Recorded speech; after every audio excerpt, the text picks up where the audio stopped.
Think about all this construction we always see at every major city. You're like, oh, hell yeah, they're putting in 295. Oh, that's going to help with traffic. Yeah, yeah. Oh, they're putting on 2 additional lanes on the highway. Oh, the commute time is going to be a lot faster now. And then once the construction gets done, what happens? It's just more cars on the road. The commute is the same damn time, right? So just because you have more space, typically you're going to use it. So that's Parkinson's law. That's the theory. That's the principle behind this profit first. Understanding that if you have more revenue and have more sales, instinctually, it's human habit to use more of that money. So we lose that added profit on the back end.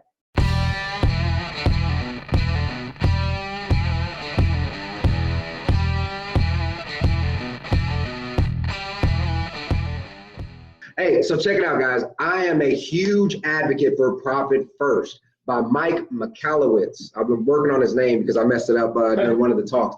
But look, the Profit First model, just to keep it plain and simply, that's how I run my business. But it helps you kind of articulate where's your money going. As we all know here in this game, money comes in really quick, but money goes out even faster, it seems sometimes, right? So why do you even care about Profit First? Why do you even care about any of this? Just know that 8 out of 10 businesses actually fail. And the number one contributor to the failure is the lack of profits, right? Obviously, I did a class a couple, months ago, I don't know when it was, but about some of the 3 things that every business needs to succeed, and your net income or that profit margin is vital, right? So understand that is important. It's a key aspect. All right, so the Profit First, the book itself, it said it's not you who is flawed of what you know about traditional accounting processes for profit, it's the system. And so I want you to think about it like this. Right now, tell me, what's the formula for profit? Tell me, go. Okay, all right, so I figure you probably said something like revenue or gross income minus expenses equals your profit. That's the traditional way that we were all taught. That's how it's taught in school. If you go out and talk to any accountant, any bookkeeper, that's what they're going to tell you. Well, instinctually in your mind, when you think of that, you're saying, okay, so if I want to increase my profit, I need to increase my sales, right? It makes sense. But what typically happens when your sales increase? Typically, your expenses increase. I'm trying to give usually, we do this in person. I see people interact. So I'm just trying to give you guys some time to think about it. But think about it. When your sales increase, typically your expenses increase. So let's think that through even further. In order to get more sales, you probably have to do more lead generation. Lead generation probably needs more marketing. Now, once you actually have these leads and they come in-house and you need to service them, you probably got to maybe hire some more admin, hire some more assistants. You got more expenses, right? And so ultimately, as the sales increase, if your expenses increases, your profit margin is at risk of staying the same, right? Or just not growing as rapidly as you might want. So that's kind of the concept there. So what are the 2 things that typically slow down the cash flow? So your sales goes down, right? This is number 1, meaning that you're just not having enough revenue coming in. Or your sales speed up and the expenses go up, like we talked about. So Profit First follows 4 key principles, all right? This is how they think. So the first one is called Parkinson's law. And it's like, this is very common because most of us see this. The way they describe it is why your business is like a tube of toothpaste, right? I like to think of it like this. Remember growing up, most of us did this. When the toothpaste would run out, y'all sit there and roll it up real tight to get all the extra toothpaste out, right? Because y'all knew that your mom and your dad was like, no, you're gonna finish what's in that toothpaste before we go get some more toothpaste, right? So you used what was available, okay? Now, as time has grown on, I'm guilty of it too. Now, I still squeeze the toothpaste. I sure do, and I'll squeeze it all out, but I'm not gonna sit there and roll it up like I used to, because it's a little bit easier to get a hold of now, right? So just like I alluded to before, typically when sales goes up, expenses go up because you as the business owner, you simply think, oh, Money is more abundant now, so I have more of it to use. So think about it like this. Think about all this construction we always see at every major city. You're like, oh, hell yeah, they're putting in 295. Oh, that's going to help with traffic. Yeah. Oh, they're putting on 2 additional lanes on the highway. Oh, the commute time is going to be a lot faster now. And then once the construction gets done, what happens?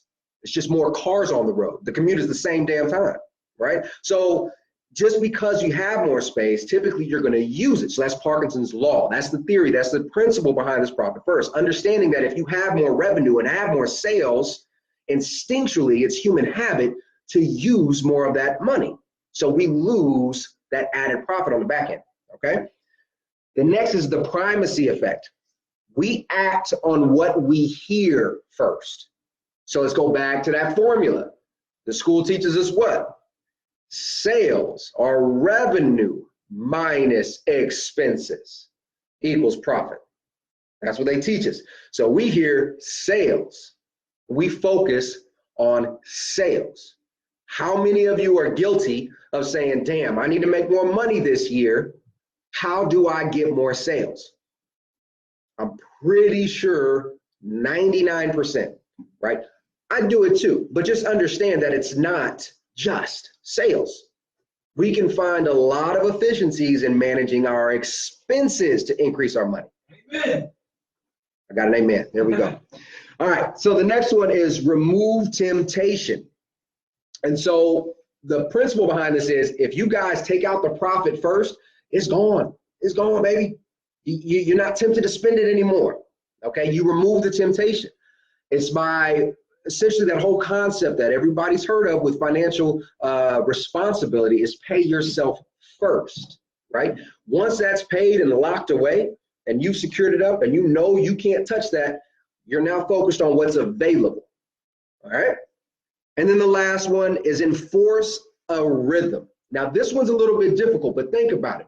If you can instill a habit that every time that check comes in, you're dividing it up to your margins. And we're going to get over those bank accounts and what the percentages look like and all that good stuff. But if you can develop a rhythm, it becomes a habit, right? Everybody here knows motivation fades. It's the habits that compound, okay? It's the discipline that's going to yield results. So just because you know, hey, I had a great month this year, I made an extra $5,000, I made an extra $10,000 than I usually do, you still want to follow that habit because that next month when it doesn't happen that way and old COVID-19 comes over here and throat chops you, then you're going to be like, I wish that I had stuck with my habits, okay? Now, with them very particularly, with Profit First, they like to say, have all the checks come in on the same 2 days out of the month, right? We're in real estate. It doesn't work that way. We're going to get the checks when we get the checks, all right? We're going to get these checks as soon as it closes, then we're going to take them. Now, what I would suggest is that you instill a habit, and again, we're going to go into these accounts, and I'm about to write it down, draw some pictures, but twice a month, you actually divide up the checks, okay? So let the checks keep on rolling in, and then divide them up. Over time, you'll quickly see that, hey, I can focus on my operating expenses only and kind of go from there. So those are the 4 principles. So now we're about to get into the accounts. We're going to talk about this. Now, again, I do this. I literally do this for all my businesses, so I'm a firm believer in it. All right, so the first account. The first account is the income account. That's right. It's named income. We're getting to the meat now, guys. It's called income. You see it. That means all money that's incoming goes into this account. I don't care if it's a referral check, if it's a commission check, if it's a rent check, if it's I don't care. All money that's incoming goes into the income account, period. All right, next account. What's the book called? What's this title? Profit. Profit, yes, y'all say profit. So the next account is the profit account. Another checking account, guys. Boom, a profit account. This essentially is where the profit is going to go. Makes sense, right? All right, next one. Most of us here work these businesses to support a lifestyle. So we have to take a salary at some part, right? We have to be able to pay ourselves. So the next one is going to be your owner distribution or owner compensation. All right. I just call it owner pay. Yeah. Owner pay. Got it? Cool. The next one. What's the one thing that all of us as self-employed entrepreneurs have to pay even though we hate it? Taxes. And as you know, the taxes, man, they come out at the end of the year. So many people get these nice little beautiful paychecks and they think, hey, I got this money. I'm going to be financially responsible. I'm going to pay down debt. I got this money. I'm going to be financially responsible. I'm going to put, all of it in a savings account, all of it into a retirement account, whatever. But then they fail to realize that at the end of the year, you ain't paid your taxes yet, man. So the way we structure it into this model is we make an account specifically for taxes where we're going to throw a certain amount in there every paycheck. All right, taxes. And the last one. What's the one account that we haven't discussed? Expenses, right? We have our overhead, we have our reoccurring debts, we have our obligations to pay salaries, to pay contractors, to pay photographers, to do whatever. So we ball all that up to make it real plain and simple in one account called operating expenses or operator expenses. How are you going to do it? I just say OpEx.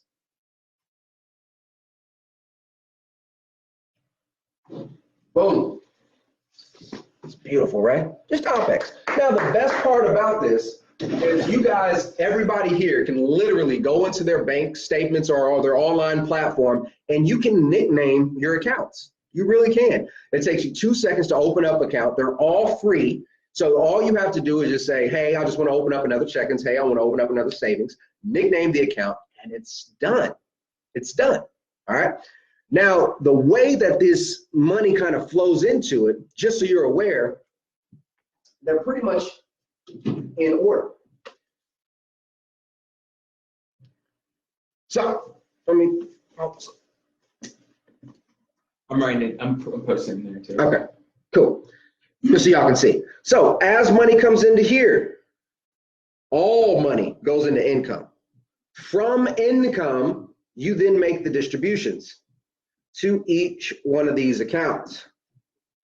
So although there are 5 accounts, truly only 4 of them are going to have money in them. Now, obviously, you guys need to speak to your lending institution, to your bank, because there may be a minimum account requirement, right? Maybe it's $25, maybe it's $300. Who knows? Who cares? Figure that out. It's not going to hurt you to leave some money in there. Believe me, $25, $300, just count it off as an expense, you're good to go. All right, now all the money is going to be pushed out to these other accounts. And the way we like to do it is through percentages. It's going to make it a lot easier because here's the thing.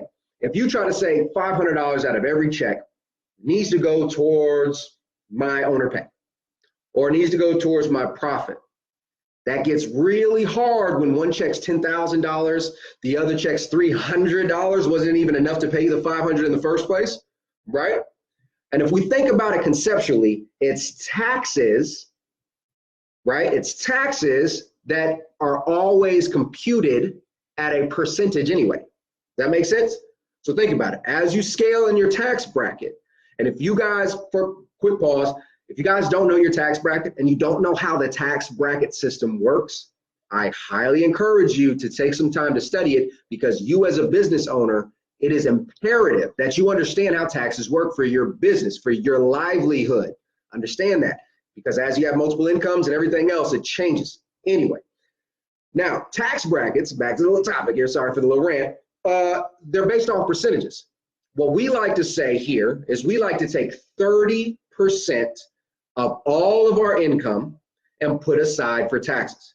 So out of every single check, we take 30%. Now again, you can choose and you can decide where you'd like to put it in your tax bracket, right? Or based off of your tax bracket, based off your income or your projected income.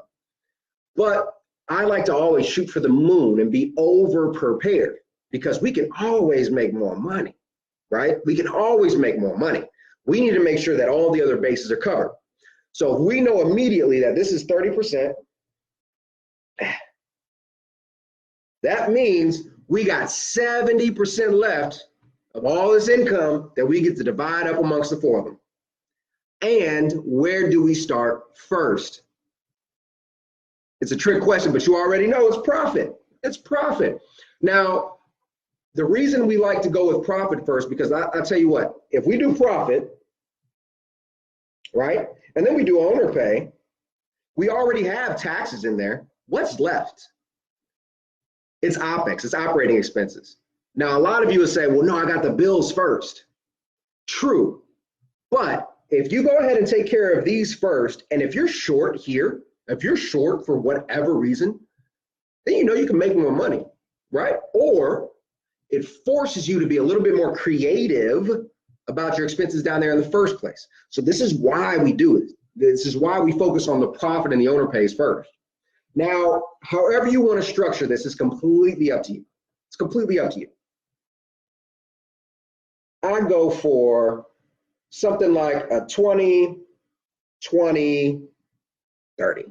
That's me personally, but you're gonna have to look at your own expenses and understand how. Now, before we dig too deep into it, the question is, how do you know what's the right percentages? You don't know, right? You're gonna have to find this out. So what you're gonna need to do, this is homework for you, and I'm sure it's in that link that Ruben provided there as well, is you're gonna have to pull some of your old profit and loss statements. Again, if you are an independent business owner and you have not reviewed your previous profit and loss statement or even know what that is, again, I challenge you to look into that because it's imperative. That is the lifeblood of your business. So you need to look at your old profit and loss. If you can, if you have one, go ahead and pull up that last tax return from 2019, right? If you already filed. If not, go to 2018. But get a tax return for the business. Ultimately, if you haven't been in business that long at all, just take the past couple of months. Just like you would do a budget, right? You would essentially say, hey, over the past 3 months, I've spent this much, I've made this much. You can take generally an average from there to kind of get you started. Now, once you figure out all those numbers and you have all that stuff in front of you, you got to add it up. You got to do some math. Get your calculator, get you a beer, some coffee, whatever it is that you like to do, and get ready to do some studying, okay? You need to figure out how much money came in. How much money came in, first and foremost. All right, I'm here within this range. Me, once I figure out exactly how much money I made, I like to give me a little bit of buffer. So maybe I'll do a 10% variance, right? Saying, all right, so let's say I made $100,000. It can range anywhere from 90,000 to 110,000. That's my variance. Since I like to be overly conservative, I'm going to prepare for the 110 as far as expenses goes, taxes and things of that nature. Okay. Then from there, you're going to understand your tax bracket. Again, I like to use 30, but that's fine. Once you figure it out, you can say, hey, I don't intend to make any more than what I did last year, or I intend to double it. Let me make sure that the tax bracket at least covers my maximum projection. All right, so if you're going to be balling, if you balling in 2020 after all this COVID, go for the 35% tax bracket. Go ahead, go up, right? But if you feel confident that you're not going to exceed that for whatever reason, then just understand that you want to prepare your tax percentage for the max amount that you can make. All right, cool. So you got that, you solved the income, you got the tax bracket set up, boom, boom. After that, what are your expenses? What are your expenses? Treat this like a budget, like a true legitimate budget. Run everything down, see how much you're spending, and figure out what's reoccurring monthly, right? So some of our MLS fees, right? Super code box, all this other good stuff. Figure out what's occurring monthly, and then figure out what are some of your variable costs that don't necessarily need to be there, right? So fixed means every month it's coming out same price. Got it.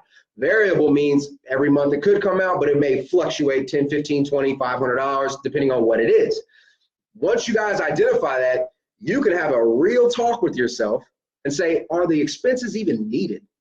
Do I need, and this is my favorite one, by all means, keep it, but do I need my Netflix account, right?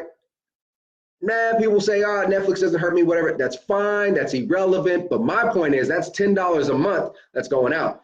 If you're not using Netflix, right? Or if you're using it negatively, you can see how that $10 can be saved and have a positive outlook. Same thing with gym memberships. So many people have these gym memberships, right, that are just constantly going, and they've been in the gym in 7 months. You know, their idea of a workout is to go walk around. And no disrespect to anybody who doesn't go to the gym, but you give them a point. You have to look at your expenses, see what's actually being used, and see how you can kind of tighten it up. All right, so now we got our income. Cool, we got our tax bracket. Now we got our expenses. Now you want to go to your owner pay aspect. How much do you need to live your life? Think about it and be honest, okay? Because here's the thing. I try to have everybody that we work with and that we associate with to understand that the reason we got into business is to design a lifestyle that we want.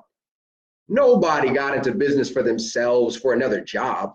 Let's be honest, right? You started a business because you knew you get to control the outcome of this business. And now with that being said, you can design the lifestyle. So when I say how much do you need a month for your owner pay, I'm saying how much do you need for your lifestyle, the lifestyle you deserve, the lifestyle you want, okay? Is that $5,000 a month, $10,000 a month, $15,000? There's no wrong answer. There isn't. But once you understand that, now you can say, okay, I need to make this much in the owner pay section, right? Boom, now you have that amount. And then the last one is profits. Understand that owner pay and profits, again, two different things. Owner pay is for you to live, right there, bow, bow, bow. You know, pay your bills, get your groceries, go to Cancun. I think people do that still, I don't know. And then profit is literally the excess money that your business has made that is going to be reinvested back into the business. Okay, that could be with hiring new talent. That could be with new marketing. That could be with expanding into a new marketplace. It could be starting a YouTube channel. It could be writing a book. It can be, I mean, it's endless. But understand that the profit is meant to go back into the business. All right. So with all those aligned, and you did all your homework. You got it all. You figured out where you were. You figured out where you're going. You have essentially your dollar amounts. Now you can dictate percentages. Does that make sense? And hopefully I didn't stumble over myself there. So I asked you, how much do you need for owner pay to live your lifestyle, right? Where are you at expenses, dollar amount, right? And then you're gonna figure out your profit piece, you know, what's gonna be what's remaining there. And you already know your tax bracket, right?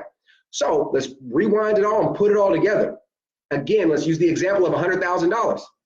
If you went back and you did all this math and you know in 2020 you're going to make $100,000, or you're very confident you're going to make $100,000. You take away 30%, that's $30,000.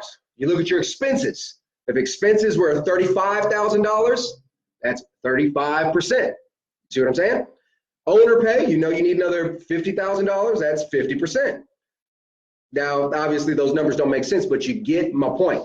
At that time, once you have it all laid out in front of you, now you can structure a plan, because I can almost guarantee you that they're going to be a little bit out of whack, right? This is why you're doing the homework, to see kind of where your percentages lie. Now you can see, damn, I spent 60% of my gross income on expenses. Ugh, that's not good. That's not good, right? Not to say that it's bad per se, but I can guarantee you it'd be a lot better. Right, we actually like to say that if you're operating at about a 40% margin, that's a really healthy company, right? That's a really healthy company. So just kind of keep that in mind. But always evaluate, and then you put in the plan to fix it. All right, so we got that. So we got how to find out the numbers, you know what homework you got to do, and then basically from there, the next action step is go to the bank and get it open. All right. That pretty much sums it up. That pretty much sums it up. Is there any questions? I know Ruben's checking the questions. No, I don't see any so far, but I got a question. So what if my business is operating in the red every month? How do I do profit first? If you're operating in the red, I need you to stop, pause, literally take a break, and I want you to reevaluate everything. Why is it operating in the red? First and foremost, you got to ask yourself why. Is it user error? Is it something that you personally have done to cause this negative effect? What I mean by that is a lot of times people will pay for things that are not necessary.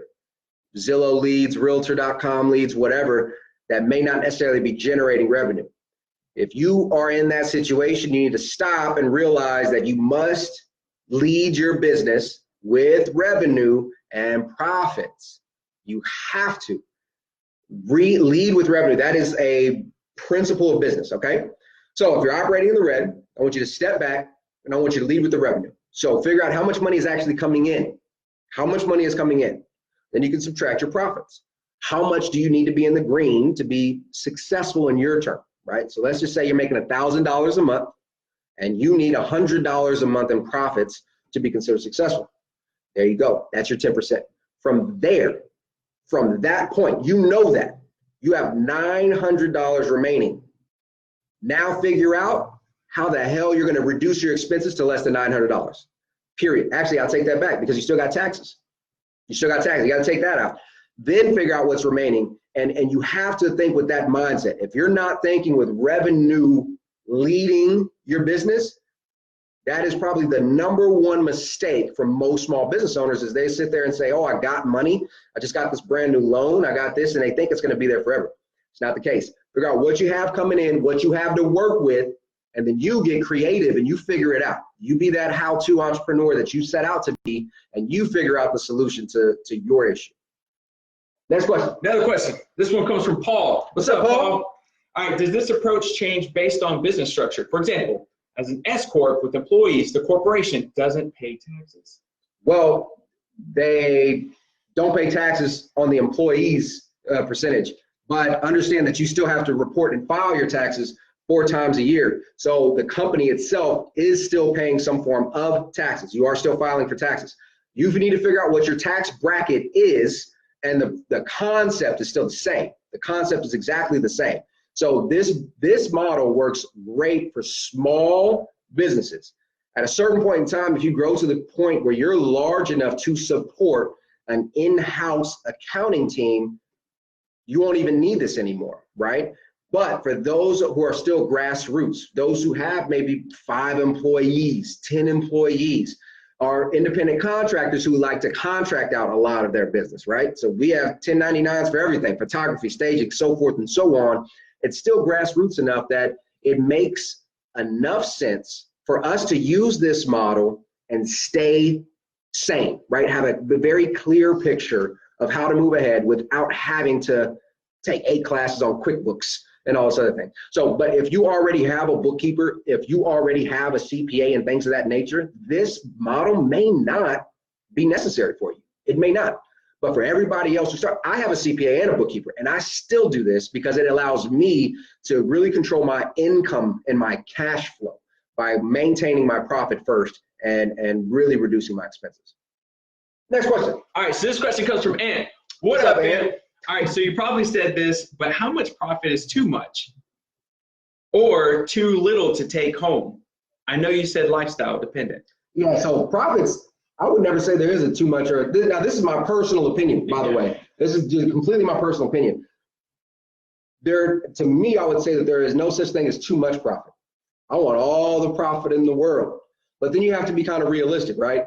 How much is your overhead, truly, right? If you're working out of your house, you're doing most of your stuff off your computer and off your phone, your overhead is very, very little. But if you have to have an office space, you have 5, 6, 7 employees, you have a business car and all these other things, then your overhead's a little bit more robust. And so just truly understand that profit is derivative of your revenue. It really is. How much money can you bring in?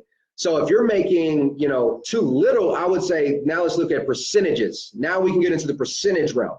If you're grossing maybe a 30% profit, like that's not bad. That's not bad. There's no right or wrong. Obviously, the greater it is, the better it is, right? But it really depends on you. I am a firm believer that we got into business to create a lifestyle. At a certain point, it's all about the grind. It's all about the grind. But there's a tipping point where once you hit that profit margin that you're truly looking for, then you can be a little bit more selective with who you're working with. You can charge a little bit more for a premium for a certain type of clientele and things of that nature, right? So it really is all dependent on you. That was a long answer to not really answer it at all, but it all depends on you. That's my answer. Next one. He did bring clarity and he said personal opinion, so thank you for sharing your personal opinion on that. So what if your tax account let's say you have $50,000 in your tax account. At the end of the year, the taxes are $20,000. You pay $20,000. You have an extra $30,000 in your tax account. What do you do with it? You just got a bonus. Yo, so like, check it out. That's what I love about this model is we predict, it's all prediction. We have to predict our performance in business. All of us do. That's how a responsible business owner should operate. So we predict our performance, and while we have our great CPA and our bookkeeper with us, we're implementing a tax strategy. So even if we made $100,000 and we should be taxed $30,000, our awesome CPA and bookkeeper are helping us figure out where we can cut out all these different expenses. So at the end of the year, we pay a little bit less. Now, the beautiful part about it is your tax obligation is due at the end of the year, or for the guy with the S Corp, you got 4 quarterly reports, got it? You do those all throughout these times, but by the end of that calendar year, when all those reports are filed, whatever's remaining is yours. That's extra, it's icing on the cake. So you can count it as a bonus, you can count it as extra profits, you can reinvest it in the company. At that point, it's completely up to you. But that's the beautiful thing about this. It's extra money in your pocket. Side note, guys, what's the one thing in the world that makes everything happen, that gets you everything that you or your children or your family needs and wants? It's money, right? And people spend more time learning about how to do a diet properly or a workout program than they will ever do to study money, to study how the economy actually works. This right here is a very, very, very simplistic approach to money, controlling your money. But if you guys understand that money is just a tool, that is all it is. It's the same thing as a hammer. It's the same thing as a saw. The more skilled you are by using that tool, the more you can do with it, the more creative you can get, the more value you can add. All right. So just understand to put this book, this Profit First model, as just an extra tool on the tool belt. And you guys have got to continue to educate yourself on finances, on this stimulus plan, on the economy. What are going to be some of the after effects, things of that nature.